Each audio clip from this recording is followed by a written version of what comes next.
Welcome to The Voiceover with your host, D. Foster III, where we discuss relevant topics that affect the culture with bold, independent commentary. Get ready to be inspired, enlightened, and encouraged.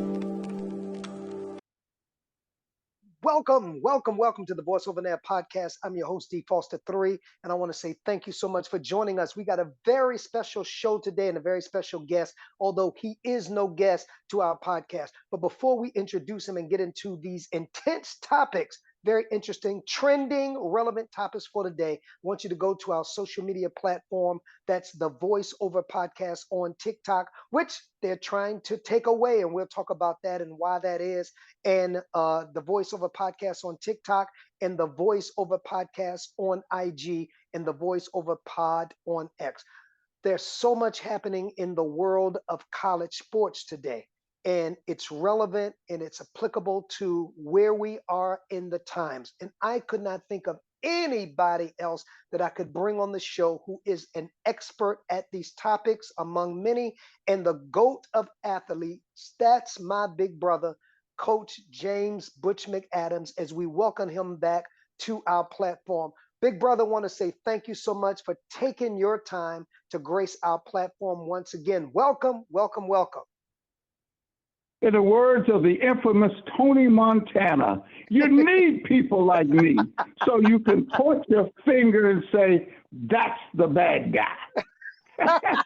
Well, brother, on this platform, you are the great guy, man. So that may be on some other shows you do. But, you got that right. You got that right. And I should add, and I'll give him his information in a minute, and he is on the radio daily. And so, Coach, before we get started with our content for today, just share a little bit about where people can find you. You do a daily radio and a weekly radio show, and I want our audience to be able to look you up if they desire to. Okay. Well, as you mentioned, God has blessed me to be able to pursue my passion at this stage in my life, and that's radio. So they can catch me every Sunday from 11 a.m. to 1 p.m. on WOLDCnews.com. That's WOLDCnews.com. They can catch me every Monday from 1 to 2 p.m. on WOLBbaltimore.com. That's WOLBbaltimore.com. And now they can catch me Monday through Thursday on WOLBbaltimore.com. Conversation with LY and the coach. See, y'all know. And also, Also, I would be remiss not to mention that I'm on social media. You can check me on Facebook, Butch McAdams. Facebook, Butch McAdams. And if you want to email me, it's butchmcadams@yahoo.com. Now you understand, those of you that are listening, why I called him the GOAT of radio. You know, Coach, let me say this before we get into our content. You know, we just had the unfortunate transition of the legendary Joe Madison a couple of weeks ago, which you knew very well. And he was the GOAT of radio. You worked with him personally. I met him once or twice just in passing when I was working at Radio One. But you had the mantle now. You are the GOAT. And I don't say that just to befriend you or just to gaslight you. I think when it comes to radio host, those who know radio, you're next in line. So therefore I can say and reiterate, I am so honored that you would grace this platform. Not that I'm comparing, but it's like having a Joe Madison on your podcast. So again, I want to say thank you. And I really appreciate your presence. As you mentioned, all of the radio shows. I don't know anybody that's on that many radio shows, which means you have something to share and something to say. Now, let's get into the topic of today. A lot has been going on in college sports. Now, when I initially invited you on, and of course, things have been amped up since that we'll get into. But it was because I woke up one morning, Coach, and I saw on around about March the 5th, a college that I had personally never heard of, to be honest with you, Dartmouth College, that they had Oh yeah. voted 13-2 to unionize. That means that they could collectively negotiate the private institution for pay, for health care, and they were considered now, according to them, and we'll get into what the college says and what some of the politics says later, employees of the college. Coach, I know this has been an attempt several times, but it has never been done. What do you make of of this? This is groundbreaking. This is a paradigm shift. Talk about that when you first heard it. Well, yes, as you mentioned, on March the 5th, the men's basketball team voted 13-2 to unionize. And for the members of the team, it means that, listen to this, that they can collectively negotiate with the institution to advocate for improvements they seek, largely around health care and pay. Now, as you alluded to, that move, folks, is unprecedented in collegiate sports. And we have not seen any attempt to unionize in nearly a decade, okay? But the players are now represented by Service Employees International Union, SEIU, Local 560. Now, that's a union that advocates for many workers at Dartmouth. And here's a quote by two players on the team. Today is a big day for our team. We stuck together all season and won this election. It is self-evident that we as students can also be both campus workers and union members. And that was said by Cade Haskins and Romeo Mathral, two players on the Dartmouth team.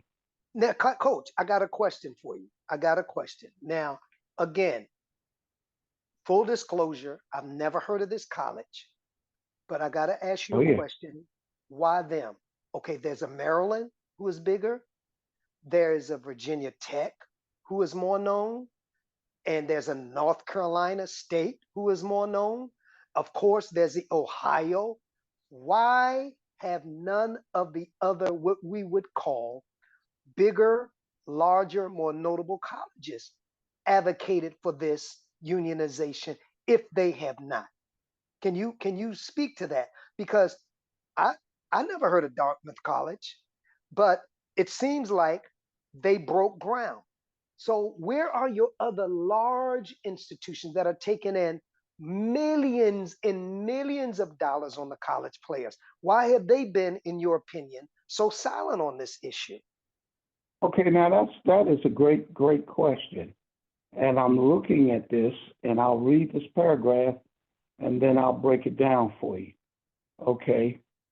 U.S. student athletes have attempted to unionize in the past, but the most notable instance was 2015, when American football players at Northwestern University, which is in Illinois, attempted to unionize.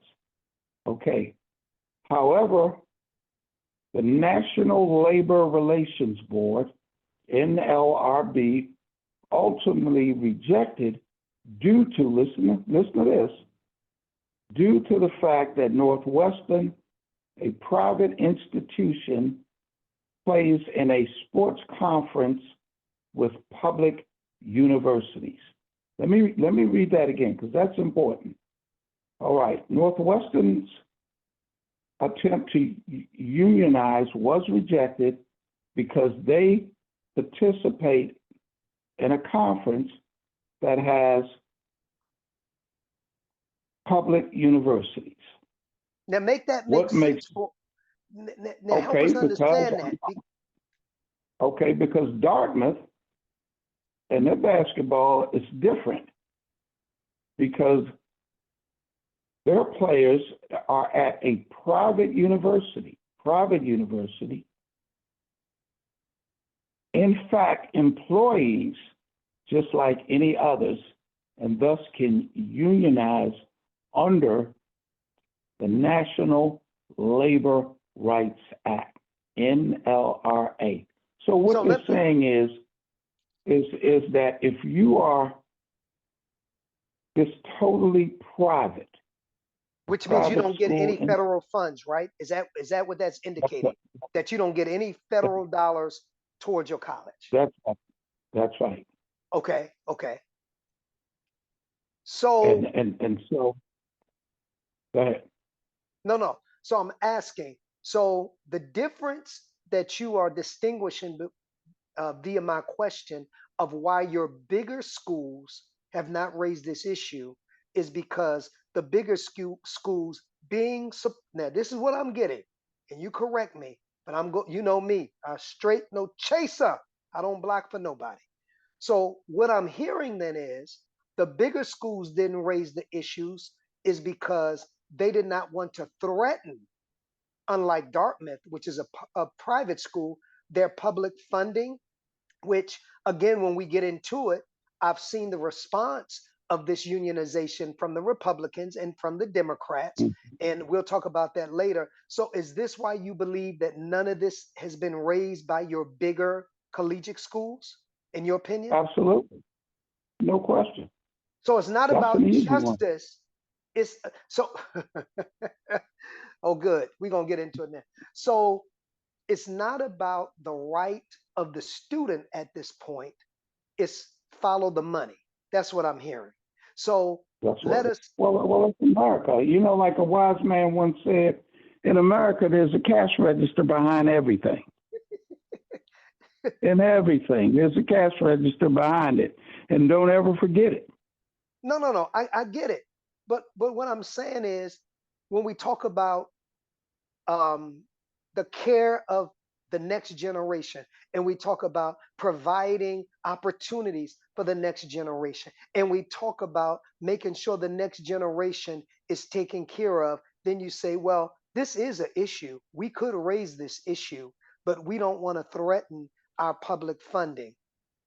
So we stay silent. But if I'm a private school, I'll raise the issue. So let me go further into this, Coach. So what reason? Because I'm sure if it's Dartmouth, it's every college, even public colleges. What reason would a college team have to say, you know what, we need to unionize? So that tells me, without being an athlete and without being in the system, that now this is just me, you correct me, some unfair treatment, I'm going somewhere with this, is taking place where we need a voice bigger than ours for our cause. Now, if Dartmouth could say that, I'm sure the bigger public collegiate college players could say that. They just don't have permission to say that.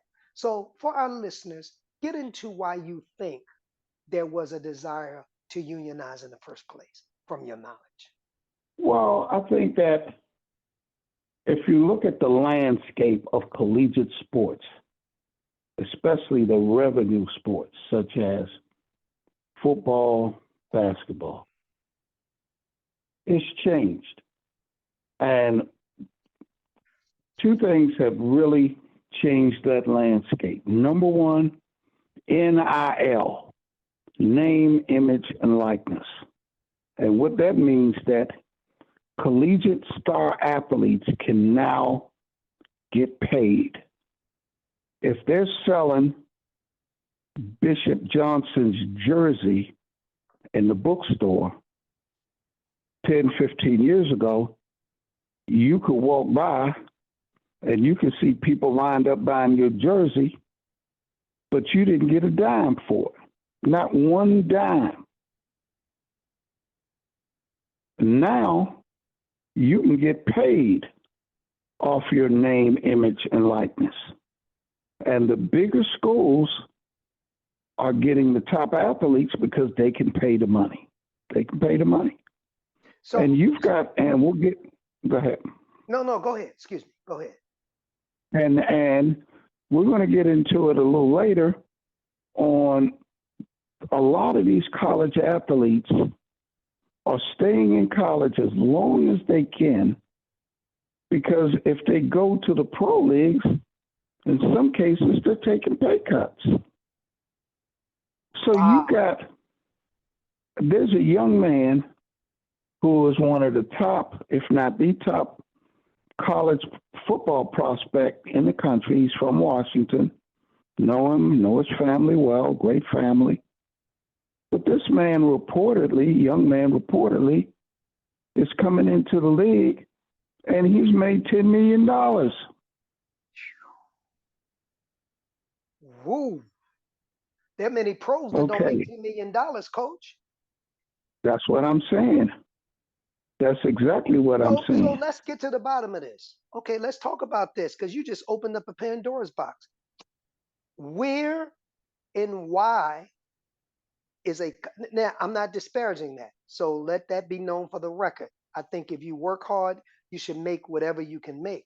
But for the topic of this conversation, when a school has to unionize because they feel like they're not being treated fair, obviously, where and why would a student get $10 million pay? Where would that come from? Where's that money? If I can ask that, and why? What's that all about? Because that's not known. That's not public. We know what Magic Johnson made. We know what LeBron makes. We know what Steph Curry makes. That's public record. But this person that you're mentioning, or persons that we're mentioning, that's not public record. So I'm asking, where is this money, and is it public knowledge that some college athletes are making this kind of money? Oh yeah, it's public athlete. Excuse me, it's public knowledge now. Okay, and okay. For example, here's an example of last year. Your top college athletes. Okay, Bronny James. Now Bronny James is the son of LeBron James. He's a good player, but he's not a great player. He's not his dad, in my opinion. He's not his dad. But go ahead. But guess what?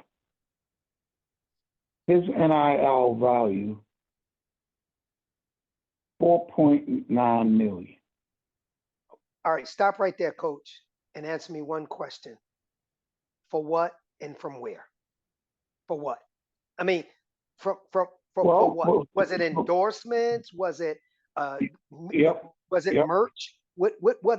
From what? From endorsements and the fact. See, here's the thing.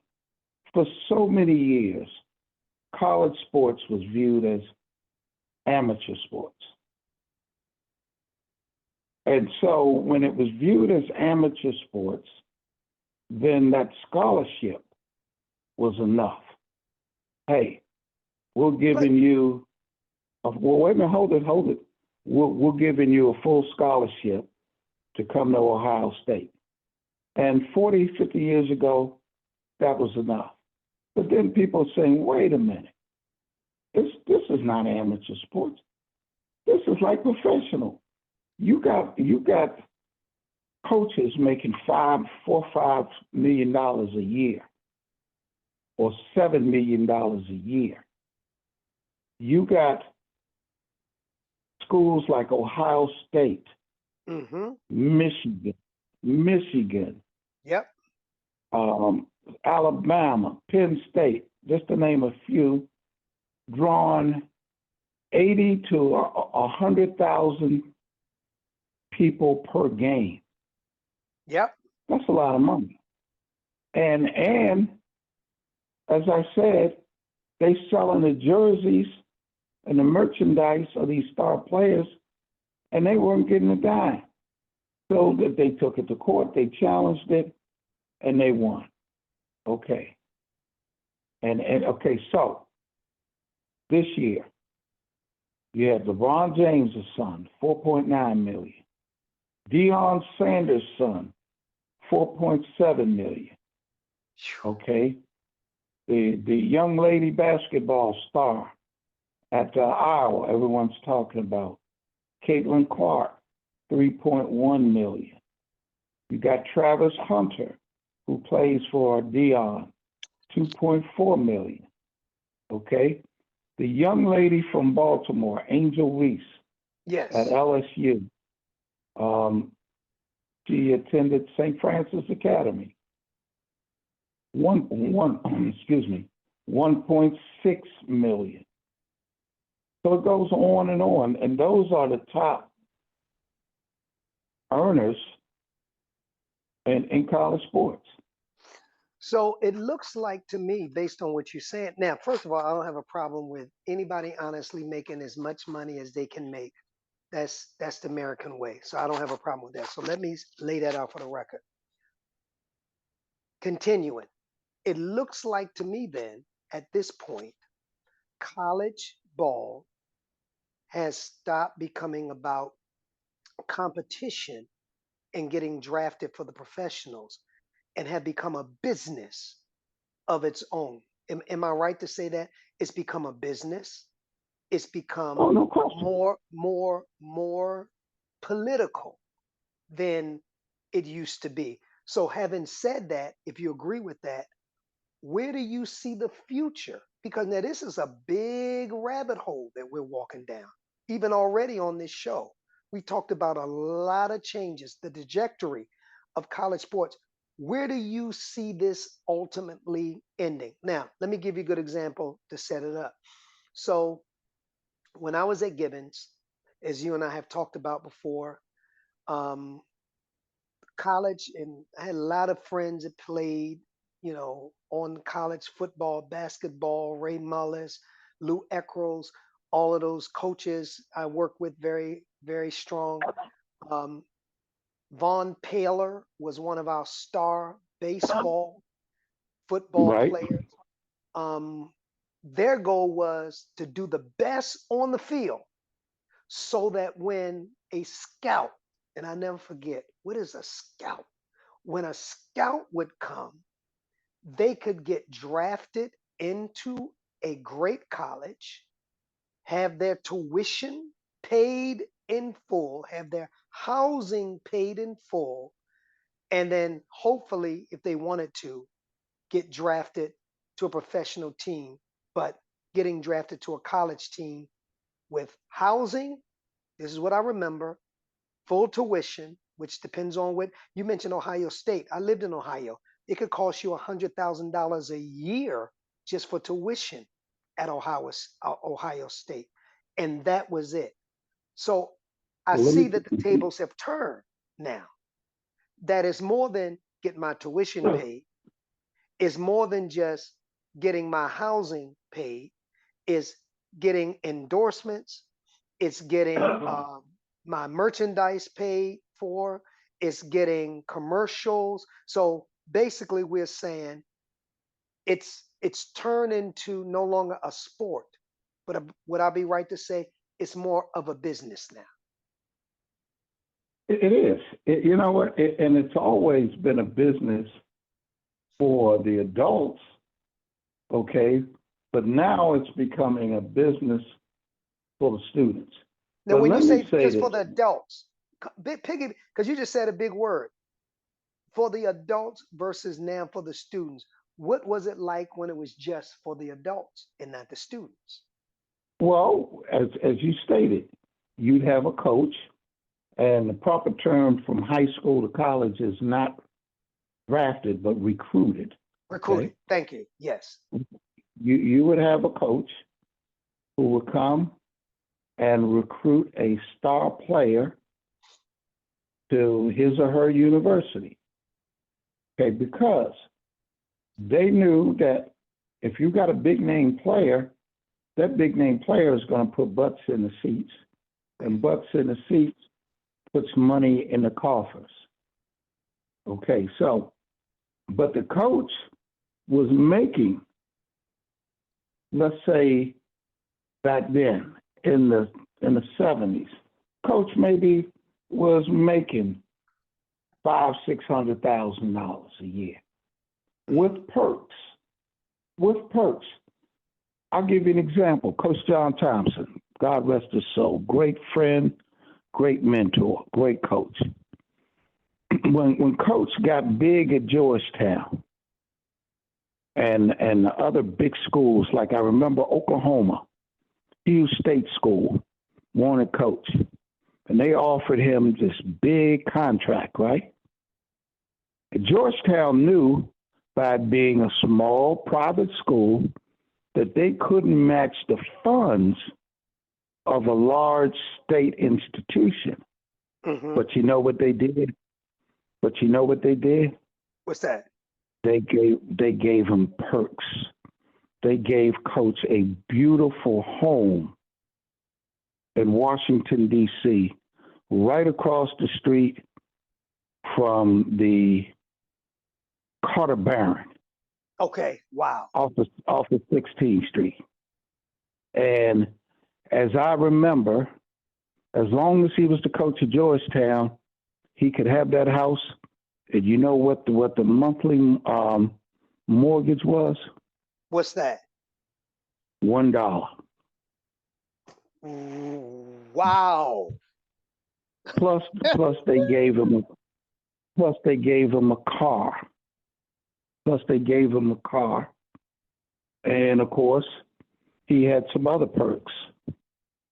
And so the coaches were always making good money.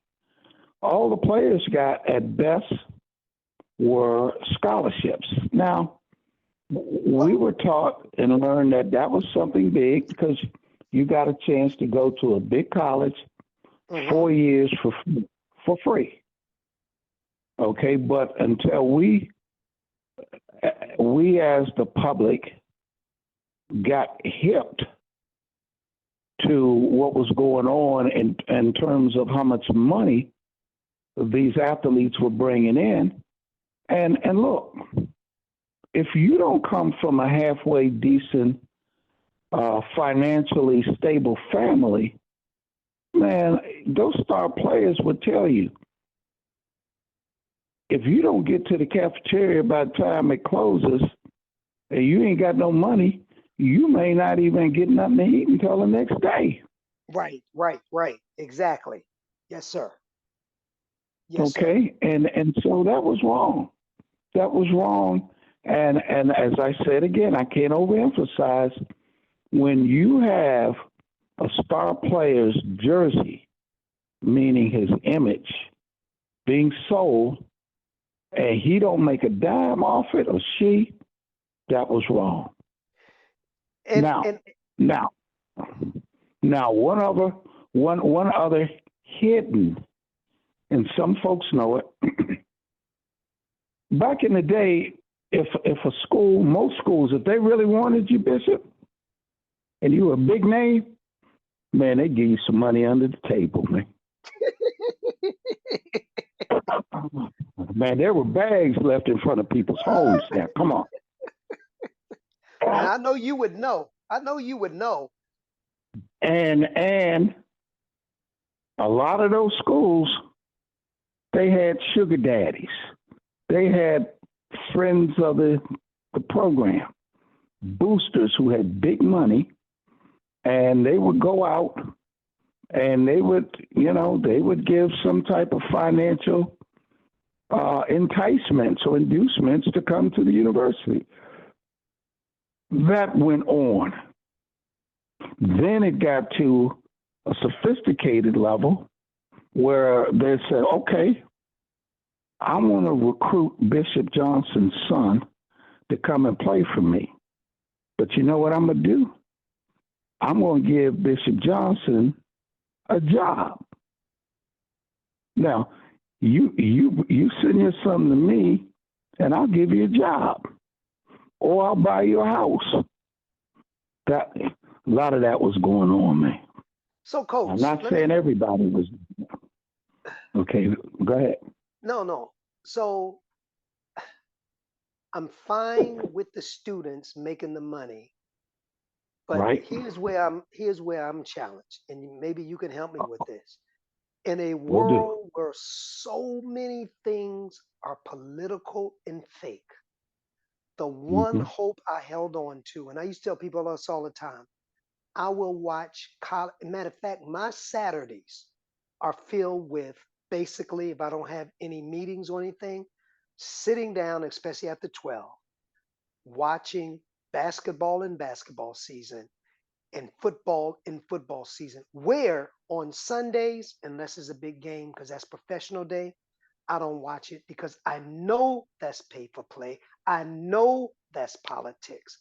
But my hope was that in the world where everything is about politics and money, that there was something innocent left and you just took it from me. And that was collegiate sports, man.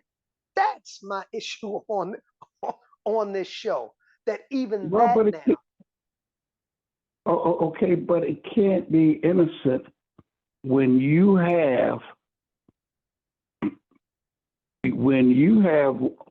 one person making $7 million a year, and the other people not making a dime. but we didn't know that then. Now let's be honest. This is just coming out. Let's be honest. Over the last 5 or 10 years, we didn't know this 10 years No, ago. we know. We thought, No. or well, you in the field. I'm talking about me, like, and maybe those are listening. I don't know. Maybe I'm late bloomer, but I'm thinking a athlete is playing. I'm gonna get my tuition paid. That's the biggest bill probably you can That's have if you go to college, right?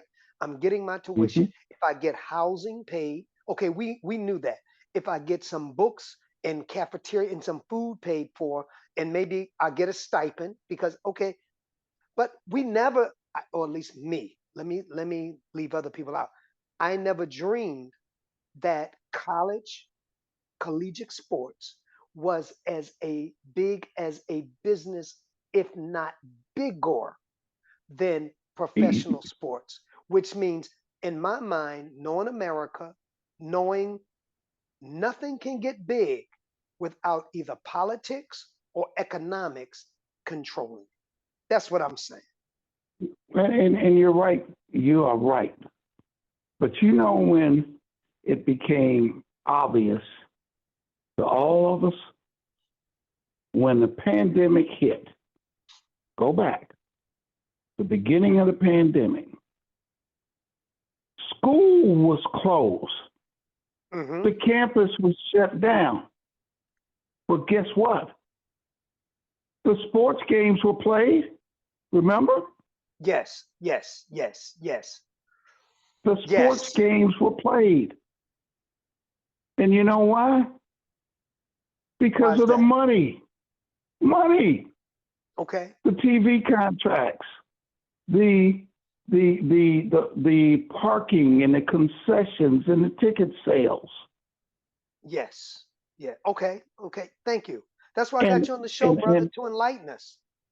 and that right there showed people how big of a business college sports were. So let me ask you this then. What wasn't the students of Dartmouth getting that they would unionize that say, it's not students, the athletes of Dartmouth not getting that say the students of Ohio or Michigan State are getting that they're not making any noise? What do you think the students of Dartmouth in colleges like that were being not afforded to? That's what I wanted to know. What aren't you? You're Well, not getting your endorsements. You're not getting what weren't they getting in your opinion? I think Dartmouth was more of a formality and dotting I's and crossing T's. But make Okay. no mistake about it, those Dartmouth athletes aren't getting nowhere near what the big institutions are getting. Not even close. But you know what they did was to say, "Hey, we're going to unionize. So maybe things maybe like better health care or facilities, they would help that. But in terms of capital, in terms of money, no, not even in the conversation. So now switching gears a little bit, you are also very political. So I pulled an article that said that House Republicans warn against athlete unions.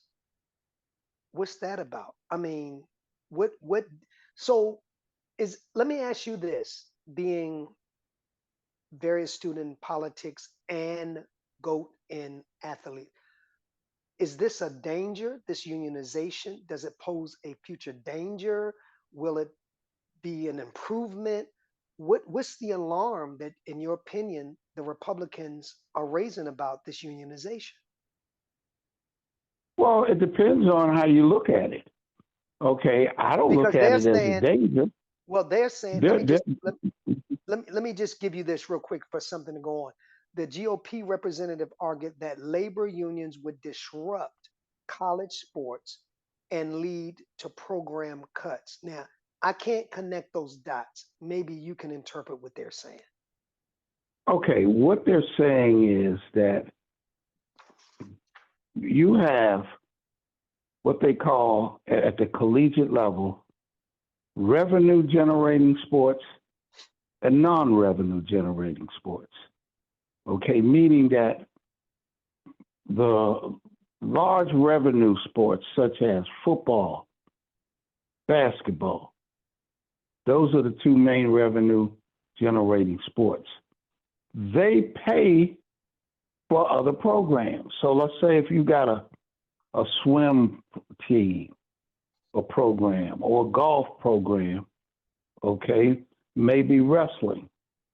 They don't generate any money, but if you got a football program that's bringing in millions and millions of dollars, and you got a basketball program that's bringing millions and millions of dollars, then they pay for some of the other sports. Okay. So what they're saying is that if that money that most of it in the past was going to the athletic departments, if that has to be shared with some players, then they're threatening that could cut some of the teams. Let me put it where the goats can get it. The argument about raising the minimum wage per hour, okay? Mm-hmm. Mm-hmm. And some people say, well, minimum wage should be $20 an hour, $25 an hour. Then others are saying, well, you know what? If it's $20 an hour, then a lot of businesses are going to have to let some people go because they can't afford to pay, let's say, 200 people $20 an hour versus 75 people $20 an hour. Mm-hmm. So that's the analogy that the Republicans are saying, that if the unions get strong and some of that money has to go to the players, then those non-revenue generating sports may be cut out. Okay. Thank you for explaining. Yeah, now I got it. So how legitimate of an argument do you believe, being in sports, that is? Is that legitimate, or is that, again, the Republicans, in my opinion, trying to squash equality, having a voice, those kind of issues? Because the Democrats in this same article take a total different position. The Democrats believe, and I want to make sure I'm quoting this right for accuracy, that the players should have a seat at the table and that their voices should be heard. So it's a total, as it always is, as we know, opposite. So do you believe that the Republicans' position is solid necessarily? I think it's exaggerated. Okay. I think it's solid, but it is exaggerated. Okay, it's like saying it's raining outside. If you go out, you're going to get wet. Or if you go out, you may drown. Now, there's a difference between getting wet and drowning. And so the Republicans are saying that this could cause an elimination of some sports. But I don't think it has to be that extreme. I think it could be both ways. I think you can unionize. I think you can give the players more benefits and still keep the non-revenue generating sports. Coach, a quote from the Democrats, and I quote, it says that the Democrats counted that college athletes should be able to share in the revenue they help generate and deserve to bargain over provisions affecting their health, safety, and compensation. They pointed to the survey data showing that some athletes experience, and you just said this, food insecurity at higher rates than the general student population. So that's the varying positions of the Democrats and the Republicans. No, And but see, yeah, see, for so many years, the NCAA, which is the governing body of college sports, they were so outdated. And you had, okay, if person A, Lil John, is just a student, well, Lil John can go to class during the week, and on weekends he can get a job working at the grocery store or the sporting goods store, right? right. Okay, but if you on a particular team, you couldn't do that during the season. Okay, right. And that correct. was not right. That was not right. And so it was like anything else, when things have been so far one way, and then when the pendulum switches, it's hard to come to the middle, but it goes all the way to the opposite end. And that's what we're seeing. But my opinion is that I think these athletes should be paid. Absolutely. And in America, it's like a postage stamp. Whatever somebody is willing to pay, that's how much you're worth. I want them to get paid, coach, but I don't want it politicized and economicized because I love collegiate sports. And now When you say politicized, what do you mean? What do you mean? I mean, a player on the team, like professional, in my opinion, not playing for the love of the sport because I love the sport, but I'm motivated by either the politics that's involved or the money that's involved. So it's not, I'm not playing for, and we see this in politics all the time. And let me use politics to explain my point. I'm not a politician because I love people, because I want to give back to my community, because I believe in service. I'm a politician because of the perks, the gains, and how I can pad my own pockets. Let's transfer that over to collegiate sports. I've always, and again, go ahead. No, I'm and I understand. I'm hoping that same attitude, if I'm making myself clear, doesn't, because I already see that in professional sports, and that's why I'm not really into professional sports. But up until late, but that depends on the individual. Okay, that totally depends on. I don't know, because now this unionization can be a game changer. Period. Not for individuals. You don't see it as a game changer where now you can't treat any college athlete different. They all gonna want a payday. I don't think you can get around that, to be honest with you. No, but it's not. But see, again, that's and I thought I made it clear, but let me put it even clearer. The bigger schools, everybody doesn't is not going to make $1 million. Everybody's not going to make $2 million. It's going to be certain players with certain appeal that generates money that makes the money. Okay? Now, as I said, in Dartmouth, it's not going to have much to do with the big money because then a Dartmouth athlete is not going to get any big money. But that's more about getting their fair share of what's going on campus. Dartmouth is an Ivy League school. It's like Yale. It's like Harvard. It's like Princeton. It's like Brown. It's like Cornell. Your top academic institutions, but not top athletic institutions. Okay? But to your point, we've always had that, but that's an individual thing. I used to tell my players, I said, you know what? There's a difference between a player who wants the job versus someone who wants the position. And I said, what you mean, coach? I said, everybody wants a position. Everybody wants to be in a nice, pretty uniform, new tennis shoes, playing on Friday night in front of your parents and your friends. Everybody wants that, right? That's the position.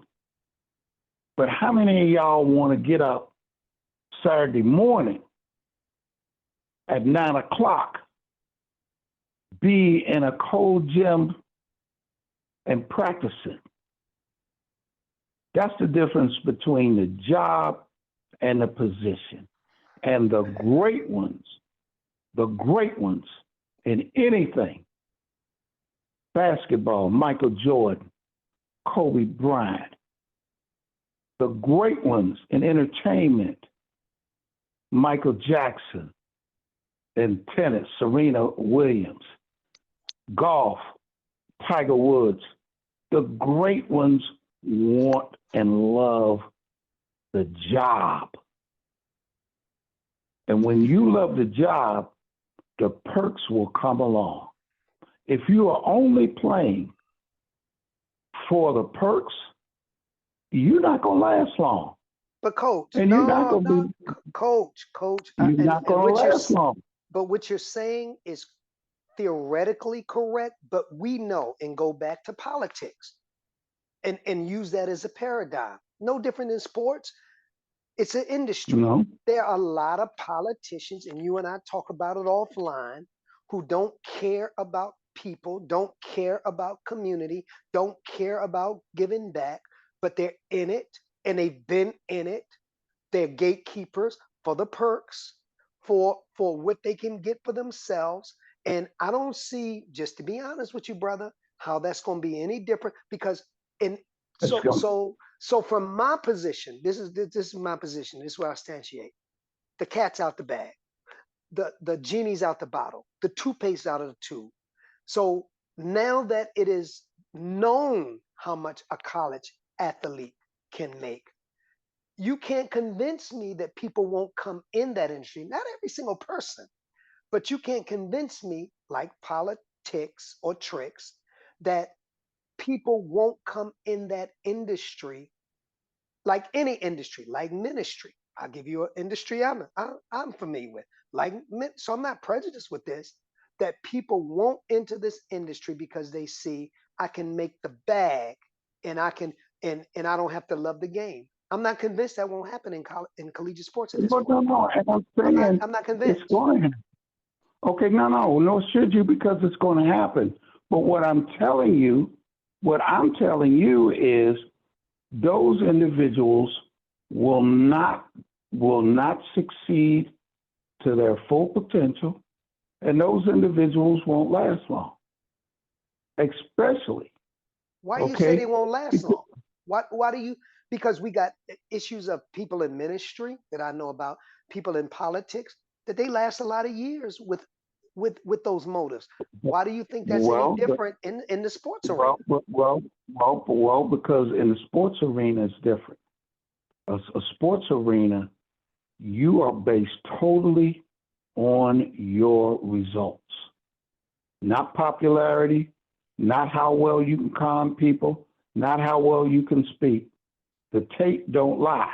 There's a saying. The tape don't lie. And you're only as good as your last play. All right. And the people, and there are folks like that, but the people who aren't dedicated, they don't last long. They do not last long because, again, the great ones, see, look, you have to separate. Just think of this. If you love what you do, then certainly there's a business aspect of it because we all want to get fair compensation. We all have to take care of ourselves and our families. But when you step between those lines on the field, on the court, or on the diamond, you forget about the business. Nobody cares how much you make. It's about what you're going to do now on this field, on this court, on this diamond. Okay. I'm trying to ride with you. I'm trying to ride with you, but in every arena, there are persons who have charisma that whether they are great at what they do, they have the charisma to attract people to. And you've got that in the sports. And no, so, not in sports. Not in sports. No, say not as much. Not in sports, period. Charisma in sports only carries you a certain amount. Put it this way. But we can't deny it doesn't exist in sports, right? It may not last as long. Okay, case in point, we just finished saying this, and I totally agree with what you said. You said LeBron's son was in sports. He's a good player, but he's not his dad. We both agree with that. But I bet you he will go as far as his dad, in my opinion, if he maintains his same skill of playing simply because he has charisma and he has the name. Isn't that the American way? Come on, coach. No, not in sports. Okay. I'm telling you, not in sports. When you step between the lines, it ain't about who your father is, who your mother is, whether you're black, whether you're white, whether you're rich, whether you're poor. Is what can you do? What can you do? Now, charisma comes into effect for endorsements. Now, the people who get the endorsements are the ones who perform on the field, but they have personality and they can represent a product. They can represent a brand. But everybody can't do that, regardless. Larry Bird was great, but, other than a McDonald's commercial, you didn't see Larry Bird in a lot of commercials, did you? No, I didn't. Okay, because he was a great player, and he was another example of he would get to the gym 2 hours before the game. 2 hours before the game. All right? Magic Johnson, who was black, sold everything because he had charisma. He had that $1 million smile. So the charisma can help you in off the field or off the court ventures. But when you're between those lines, buddy, ain't nowhere to run, ain't nowhere to hide. You got to get the job done. And if you don't get the job done, hey, it's the NFL, not for long. Oh man, brother, we've gone the length of our time. But I mean, I'm still convinced, and I don't have time to go through the list of people, but I do believe, this is just my opinion, and again, I'm not an athlete, I'm not in sports like you, that this will shift the trajectory of collegiate sports. I do believe that. Unionizing it. Excuse me, Bishop. Let me give you a better example of sports to prove my point. Better than football, baseball, basketball, tennis. You know what the best example is? Boxing. There were so many great athletes who could have been so much greater in boxing, but they weren't dedicated. And they got that one big payday, and you didn't hear no more from them. Do you remember Buster Douglas? Vaguely, Buster yes, Douglas, yes, yes, Buster Douglas shook up the world when he did something nobody had done at that point. He beat Mike Tyson. yes, yes. But after that, Buster Douglas, he didn't have any love for the fight game. He didn't train. And the next big fight, he got beat. And you didn't hear anything more from him. Okay? Another guy, Riddick Bowe. Heard of him? People say Riddick Bowe could have been the next Muhammad Ali. He had everything. He had the size, he had the heart, he had the athleticism, the agility. But you know what he didn't have? He didn't have the desire. And you know what he said? He said, man, it's hard to get up at 6 o'clock in the morning and do road work when you are sleeping in a bed with silk sheets on it. And let me say this. A wise man once said this, and you can apply this to any occupation, sports, politics, anything. I want folks to hear this and remember it. Talent will get you to the top, but character keeps you there. Amen. A lot of folks, and I'm gonna give you an example in politics.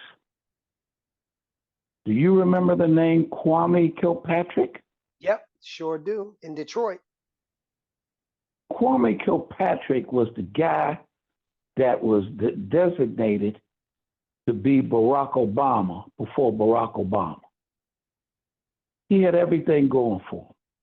He had the pedigree, the background, everything. But he didn't have the character. He couldn't handle being at the top. So again, talent will get you there.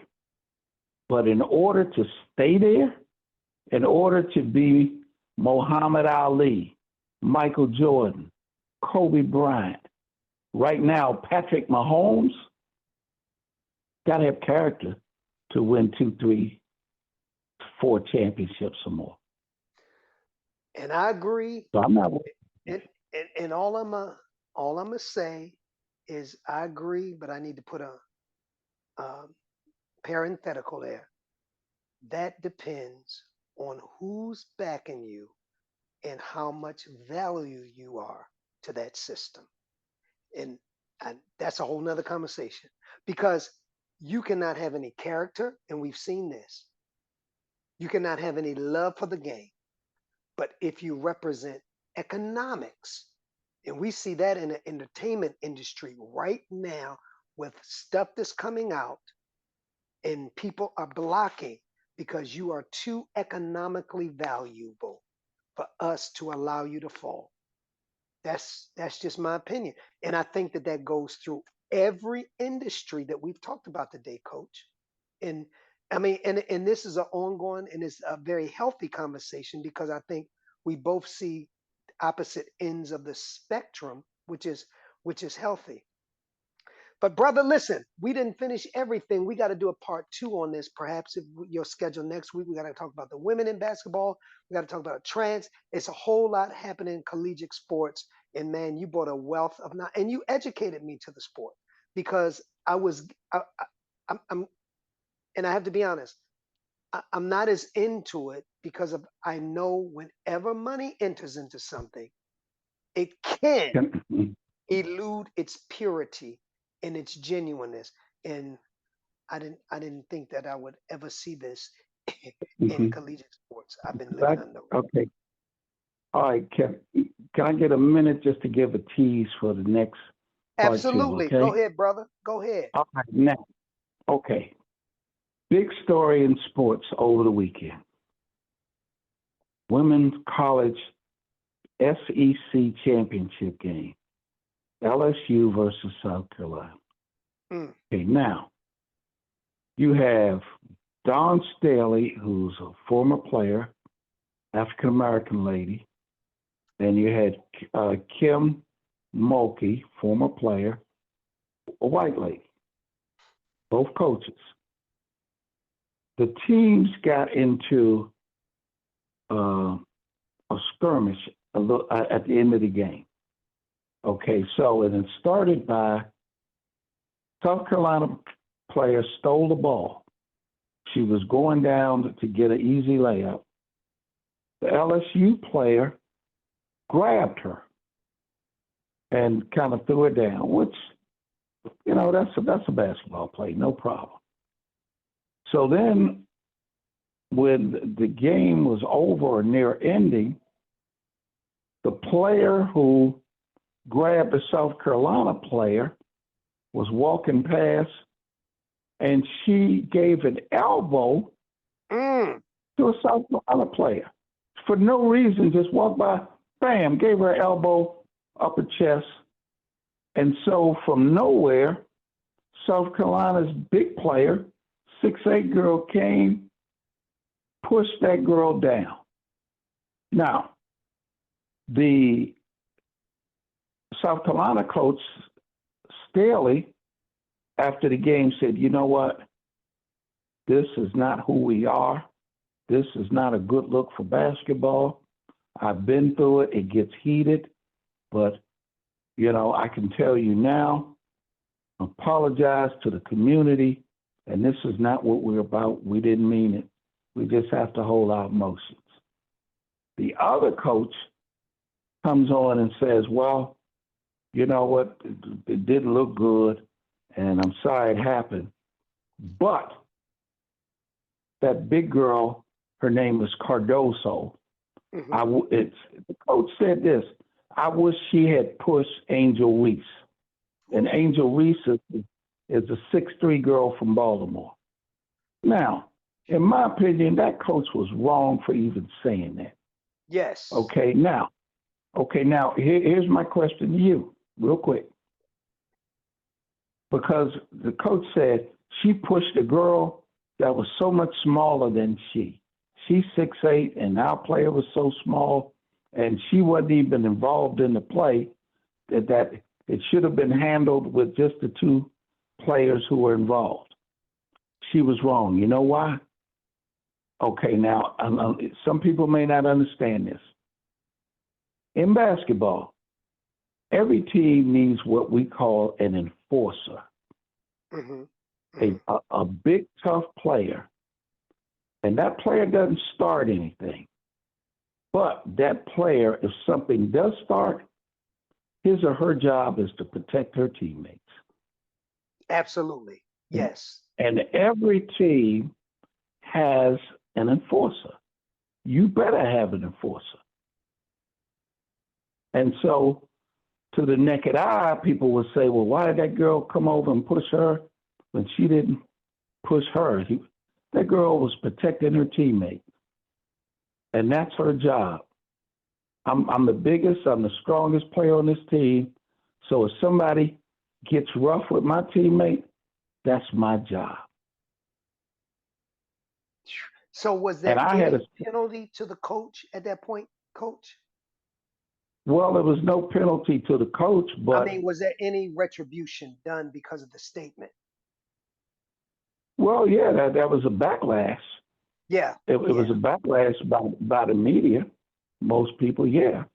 And the one girl, the big girl who pushed the girl, she is suspended for the first game in the tournament. Now, fortunately, I think they'll win without her. But people have to understand that every team has that, what we call an enforcer. I had a situation when I was coaching. And we're playing a public school. And I'm a private school. And so the public school kid hit one of my kids for no reason.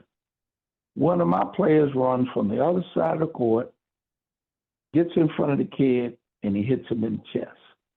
Okay? So I see that, right? And I run over to him, and I said, hey, man, what you doing? You know we don't play that. You know we don't conduct ourselves that way. And he said, Coach, I was just protecting my teammate. You know what I did to him? I winked at him and said, good job. The Godfather. Yes. The Godfather. Well, let's do a part 2, brother, next week. I'm sure the listeners are hooked. We really appreciate. We've given them so much. Well, all you have to look. You are my brother. I love you. You know, you talked about me and radio, and I accept, thank God, through the gift of God, I accept the mantle of the GOAT. Because I take radio seriously. I learn from the best. But being the GOAT, if I am, my job is to prepare people to come behind me, such as yourself and 2 or 3 others. Thank you so much. And I'm proud of you. And you've added so much to my gift and my ability to do radio and to do media. And I will always be grateful. And again, I'm not gaslighting you. You know, we don't go like that. But you on a lot of people's show.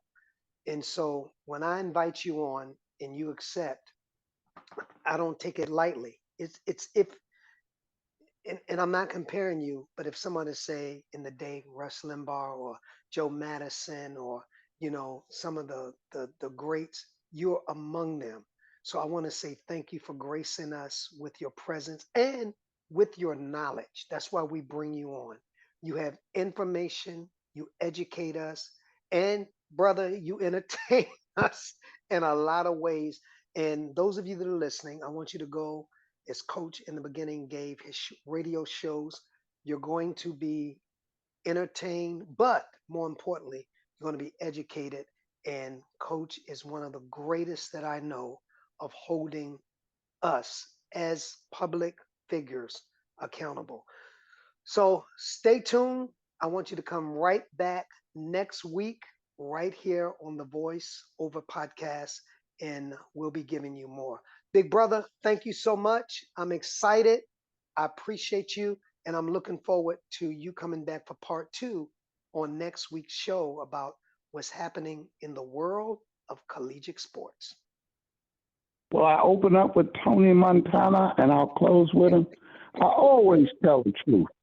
Always tell the truth, even when I lie.